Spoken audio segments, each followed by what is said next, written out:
ಅತಿ ನಮಸ್ಕಾರಾತ್ಮಕ ಮಂಗಲವನಾಚರಿಸಲಾಗಿದೆ. ಹಿಂದೆ ಒಂದು ಸಮಯದಲ್ಲಿ ನೈಮಿಷಾರಣ್ಯವಾಸಿಗಳಾದ ಸೌನಕಾದಿ ಋಷಿಗಳು ಜಗನ್ಮಂಗಲ ಕಾಕ್ಷಿಗಳಿಗಾಗಿ ಸರ್ವಜ್ಞನಾದ ಸುಹೃತ ಪುರಾಣಿಕನಿಗೆ ಪ್ರಶ್ನೆ ಮಾಡಿದರು. ಪುರಾಣ ಜ್ಞಾನ ಸಮುದ್ರನಾದ ಸುಹೃತ ಪುರಾಣಿಕನೇ, ಯಾವ ಪುಣ್ಯ ಚರಿತ್ರೆಯ ಶ್ರಾವಣದಿಂದ ಜಗತ್ ಕಲ್ಯಾಣವಾಗುವುದೋ, ಯಾವುದು ಶ್ರೇಯಸ್ಕರವಾಗಿಯೋ, ಅಲ್ಪ ಶ್ರಮದಿಂದ ಮಹಾಫಲವನ್ನು ಕೊಡುವುದಾಗಿಯೋ, ಮಾನವರ ಸಕಲ ಮನೋರಥಗಳನ್ನು ಪೂರ್ಣ ಮಾಡುವುದಾಗಿಯೋ, ಯಾವುದು ಕಲಿಯ ಪ್ರಾಬಲ್ಯದಿಂದ ಪಾಪ ಕರ್ಮ ನಿರಂತನಾದ ಮಾನವನ ದುಃಖ ನಾಶವಾಗಿರುವುದು, ಅಂತಹ ಶ್ರಾವಣ ಸತ್ಕತೆಯನ್ನು ಹೇಳೋ, ಹಾಗೂ ಯಾವ ವ್ರತ ಮಾಡುವುದರಿಂದ ಜೀವಿಗಳ ಕ್ಲೇಶ ನಾಶವಾಗುವುದು, ಅಂತ ವ್ರತವನಾದರೂ ಇದ್ದರೆ ಹೇಳೆಂದು ಪ್ರಶ್ನೆ ಮಾಡಿದರು.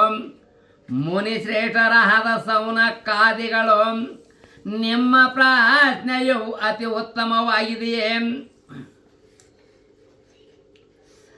ಉತ್ತಮವಾಗಿದೆಯೇ ವ್ಯಾಸೋಕ್ತ ಪವಿತ್ರ ಪುರಾಣದ ವ್ರತ ವಿಧಾನ ಖಂಡದಲ್ಲಿ ಕ್ರೌಂಚ ಪರ್ವತ ಭಾಷಿಯಾದ ಅಗಸ್ತ್ಯನು ಶ್ರೀ ಷಣ್ಮುಖನಿಗೆ ಇದೇ ಪ್ರಶ್ನೆಯನ್ನು ಮಾಡಿದ್ದಾನೆ.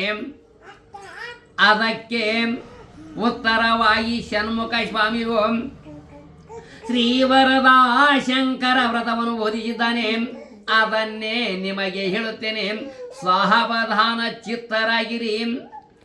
ಸೌನಿಕರೇ, ಅಗಸ್ತ್ಯನು ಸರ್ವ ವಿದ್ಯಾ ವಿಶಾರದನಾದ ಷಣ್ಮುಖ ಸ್ವಾಮಿಯ ಬಳಿಗೆ ಹೋಗಿ ನಮಸ್ಕರಿಸಿ, ಷಣ್ಮುಖ ದೇವ, ಕಲಿಯೋಗ ಕಾಲ ಪ್ರಮಾಣದಲ್ಲಿ 5,000 ವರ್ಷಗಳು ಗತಿಸಿದ ಮೇಲೆ ಮಾನವ ಧರ್ಮವು ನಷ್ಟವಾಗಿ ಎಲ್ಲರೂ ಕಷ್ಟಕ್ಕಿಡೆಯಾಗುವರು. ಆಗ ಸಂಸಾರ ಸಂತಪ್ತರಾದ ಜೀವಿಗಳ ದುಃಖ ನಾಶವಾಗಿ ಸುಖ ಶಾಂತಿಗಳು ಲಂಬಿಸಬೇಕಾದರೆ ಯಾವ ಮಾರ್ಗವನ್ನು ಹಿಡಿಯಬೇಕು ಅಂತ ಯಾವುದಾದರೊಂದು ಉಪಾಯವಿದ್ದರೆ ಹೇಗೆ ಎಂದು ಕೇಳಲಾಗಿ, ಆಗ ಷಣ್ಮುಖ ಸ್ವಾಮಿಯು ಬ್ರಹ್ಮಜ್ಞಾನಿಯಾದ ಅಗಸ್ತ್ಯನೇ, ಸರ್ವ ಪ್ರಾಣಿಗಳ ಹಿತಕ್ಕಾಗಿ ನೀನು ಮಾಡಿದ ಪ್ರಶ್ನೆಗೆ ಉತ್ತರವನ್ನು ಹೇಳುತ್ತೇನೆ ಕೇಳು. ಬಂದ ದುಃಖವನ್ನು ಹೊಗಳಾಡಿಸುವುದಾಗಿಯೋ, ಶುಭವನ್ನುಂಟು ಮಾಡುವುದಾಗಿಯೋ, ಅರ್ಥೈಶ್ವರ್ಯ ಭೋಗ ಭಾಗ್ಯಗಳನ್ನು ಕೊಡುವುದಾಗಿಯೋ, ಸರ್ವ ರೋಗ ನಿವಾರಕವಾಗಿ ಇರುವುದೊಂದು ದೇವಾದಿದೇವನಾದ ಶ್ರೀ ಸಾಂಬ ಸದಾ ಶಿವನ ವ್ರತವಿದೆಯೇ, ಅದಕ್ಕೆ ಶ್ರೀವರದ ಶಂಕರ ವ್ರತವೆನ್ನುತ್ತಾರೆ. ಆ ವ್ರತವನ್ನು ಮಾಡುವುದರಿಂದ ನಿಶ್ಚಯವಾಗಿ ಸರ್ವ ದುಃಖಗಳು ನಾಶವಾಗುವ. ಆ ವ್ರತದ ಮಹಿಮೆಯನ್ನು ಶ್ರೀ ಶಂಕರನು ರಜಗುಣಿಯಾದ ಬ್ರಹ್ಮನಿಗೆ ಹೇಳಿದ್ದಾನೆ ಎಂದು ಸ್ಕಂದನು ನುಡಿಯಲಾಗಿ, ಅಗಸ್ತ್ಯನು ಕುಮಾರದೇವ ಶ್ರೀ ಶಂಕರನು ಬ್ರಹ್ಮನಿಗೆ ಯಾವ ಕಾಲದಲ್ಲಿ ಆ ವ್ರತವನ್ನು ಬೋಧಿಸಿದ್ದನೋ, ಆ ವ್ರತದ ವಿಸ್ತಾರವೇನೋ, ವಿಧಿ ವಿಧಾನಗಳಂತೂ ಆ ವ್ರತದ ಮಹಿಮೆ ಎಂಥದ್ದು, ಅದು ಎಲ್ಲವನ್ನು ವಿಷಯದವಾಗಿ ಹೇಳುವ ಕೃಪೆಯಾಗಬೇಕೆಂದು ವಿನಯ ನರ್ಮವಾಣಿಯಿಂದ ಷಣ್ಮುಖನಿಗೆ ಕೈ ಮುಗಿದು ಬೇಡಿಕೊಂಡನು. ಆಗಲ ಷಣ್ಮುಖನು ಯಲೋಹಕೋದ್ಭುವನಾದ ಅಗಸ್ತ್ಯ ಮಹಾಮುನಿಯೇ, ಸರ್ವ ಪಾಪ ನಾಶಕನಾದ ಶ್ರೀ ವರದ ಶಂಕರ ಮಹಾದೇವನ ವ್ರತದ ರಶಮವನ್ನು ಹೇಳುತ್ತೇನೆ ಕೇಳು. ಹಿಂದೆ ಎಂದ ಒಮ್ಮೆ ಜಗತ್ತಿನ ಮಹಾಪ್ರಯಳವಾದ ಸಮಯದಲ್ಲಿ ಸಂರಕ್ಷಿತ ಭವಶ ಪ್ರಜಾ ಎಂಬ ಸ್ಮೃತಿಯಂತೆ ಜಗತ್ಕರ್ತನಾದ ಪರಮಹಾತ್ಮನು ಚರಾಚರಾತ್ಮಕವಾದ ಜಗತ್ತಿನ ಸೃಷ್ಟಿಯ ಸಂಕಲ್ಪಿಸಿದನು. ಆ ಸೃಷ್ಟಿಯ ರಕ್ಷಣೆಗೆಂದು ಮಹಾವಿಷ್ಣು ಅವತರಿಸಿ ಯೋಗ ನಿರ್ದೇಶಕನಾದನು. ಆಗ ವಿಷ್ಣುವಿನ ನಾಭಿಯಲ್ಲಿಯೇ ಹೊಂಕಳದಲ್ಲಿಯೇ ಬ್ರಹ್ಮನು ಹುಟ್ಟಿ ಬಂದನು.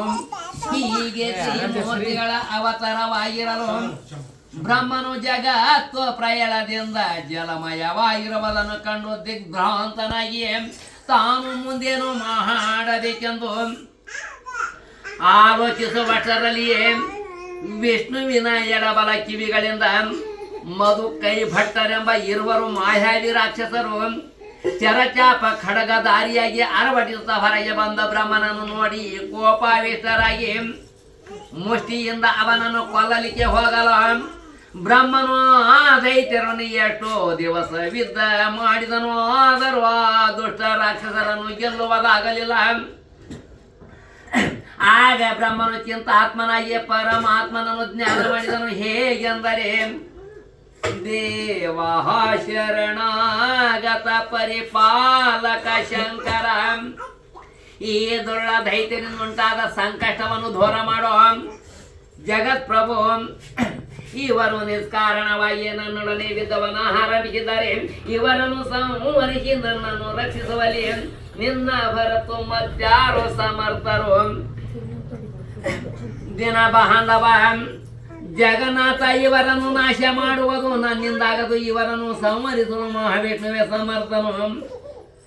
ಅವನೀಗ ಯೋಗ ನಿದ್ರೆಯಲ್ಲಿ ಅವನನ್ನು ಎಚ್ಚರಿಸಿ ಈ ದುಷ್ಟರನ್ನು ಸಂಹರಿಸಿ ನನಗುಂಟಾದ ದುಃಖವನ್ನು ಪರಿಹರಿಸಲೆಂದು ಬ್ರಹ್ಮನು ಪರಶಿವನನ್ನು ಪ್ರಾರ್ಥಿಸಿದನು.